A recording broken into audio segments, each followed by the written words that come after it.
I was a pastor today, our church would be jam-packed.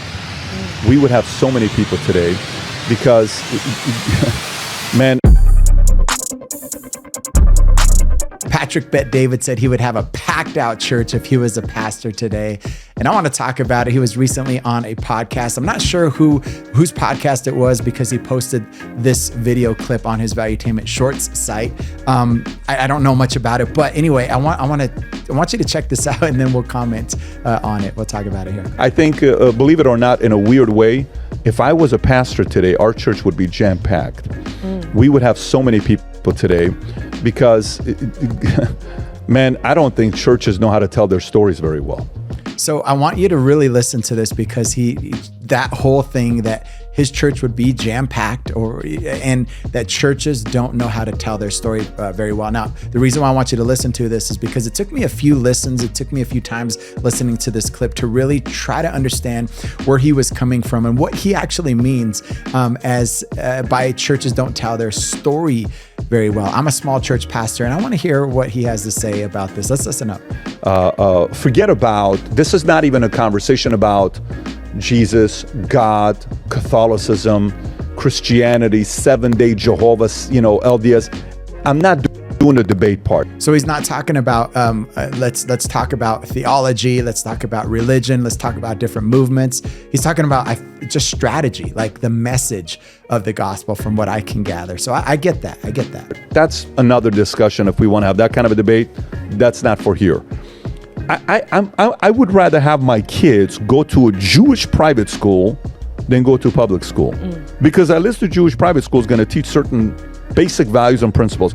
I'm okay if my kids go to a Catholic church. I'm okay if a Catholic school, because I just want some kind of values and principles to be taught.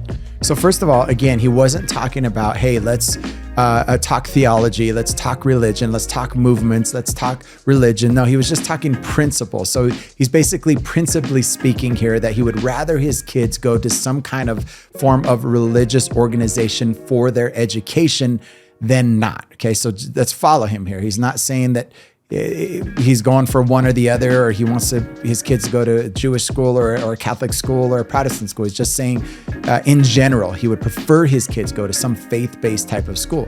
And I think for kids today, when they're alone and we're not around, because we're not going to be around them all the time, they need to believe that some spirit is with them, that they're not alone. I think they need that today.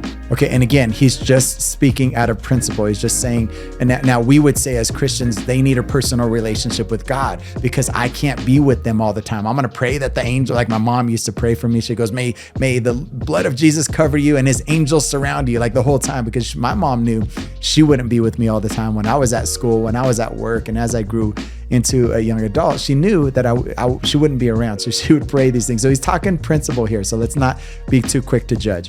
Because it's a lot of pressure today that parents cannot be, omnipresent in all these other places. You can't. Your kids are with somebody else for 10 hours out of the day. You're going to come home. You got 2 hours with your kids per night. Then you got the weekend. You don't have that many hours with your kids. That's true. That's true. We just don't. We can't be with our kids all the time. And it could be stressful, and it could be a little bit difficult in our current climate. So I think parents are going to need help. I would suggest parents to plug into a church as quickly as possible. Find a pastor you like, an environment you like. And I'm not even pitching denomination, just go to a place. If you're Jewish, go practice it. If you're Christian, go. If you're Catholic, go practice it, because your kids are going to benefit from it. So again, principally speaking, he's talking general, and I love this because I know, and I've heard different interviews with Patrick Bet-David, that he's a Christian, that he doesn't like to say it too much on his podcast, only because he doesn't want to get coined as a right-winger or whatever, but he is a Christian, and he's just principally speaking that parents, you would do better, your kids would help you. Like the church would help raise, put in morals in religious, not even religious, but biblical morals, values, if you will, in your kids, if you get them into church, right? If you attend church. Now, he does say something that's a little interesting to me, which tells me either he just said it a little bit too fast or he doesn't understand, but he said, I don't care if you're Catholic, if you're Protestant, or if you're Jewish, and really, when we talk about Christianity is a big umbrella that encompasses a lot of movements and religions underneath it. So if you're a Christian, or if you're a Catholic, if you're a Protestant, if you're a Methodist, if you're a Baptist, if you're a Calvinist, they're all under the umbrella of Christianity. And the common thing is the foundational truths of the Bible. The foundational truths, meaning that there is a one God who manifests himself in three distinct persons, Father, Son, and Holy Spirit. The foundational beliefs that God created the heavens and the earth, that Jesus came down, was born of the Virgin Mary, lived a sinless life, died for the sins of mankind, rose back to life on the third day, and is the only way to heaven, right? And that he is the only, the way, the truth, and the life. Those are the foundations of Christianity. If you, and all of those movements believe that, right? Now their practices are different, and baptisms are different, and the dress in some of these are different. But what he says that if you're a Catholic, practice that. If you're a Protestant, practice that. And maybe he's talking just the practice. Maybe I'm kind of airing that out as I talk. But there is a difference. All of those are under Christianity.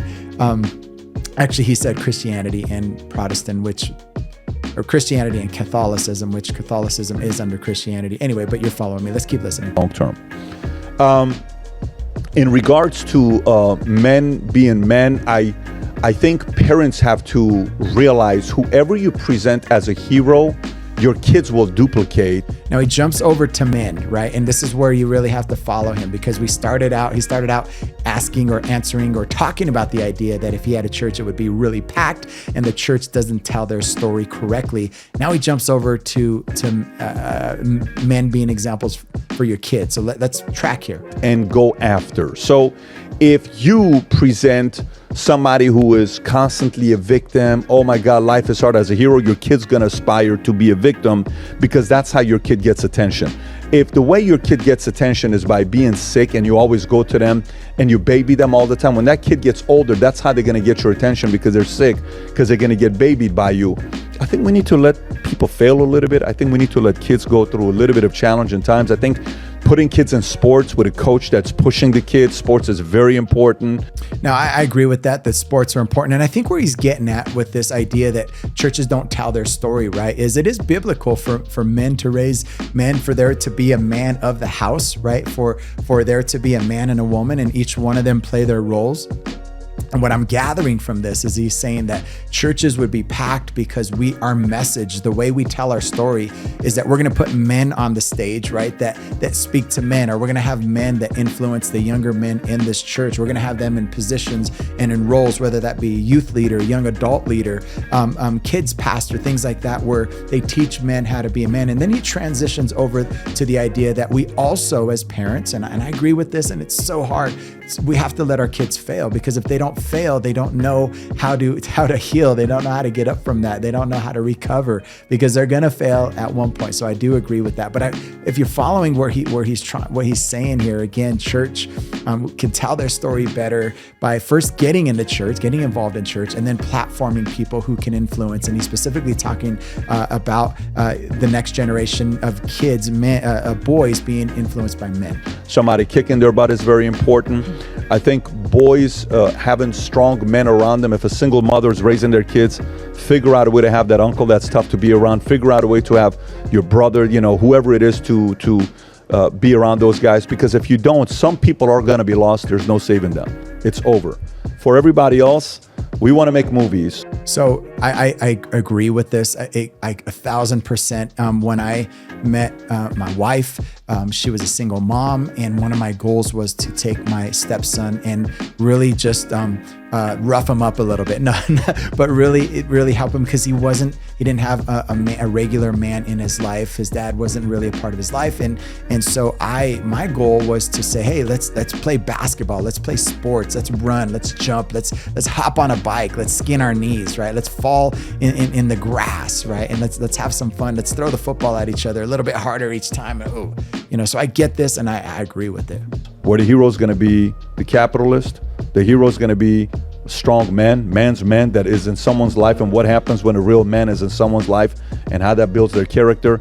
Your movies are going to matter, your videos are going to matter, content's going to matter, books we write are going to matter. Right now, Penguin owns this. And he goes on, and he talks again about and this is what I'm getting from it, and maybe he veers off and gets lost in the conversation, but it sounds like he really means that, hey, churches would do better if, and at least from a perspective of raising boys, right, that if they would be packed out. If first of all, people get involved in church, I 1,000% agree with that. And then church leaders platform people who could influence the next generation and teach them what the biblical values of being a man is, the biblical values of being, the leader of your household, the biblical values of protecting, providing, right, for your family, and getting a little hurt and making mistakes along the way so that you get better. So I kind of love this.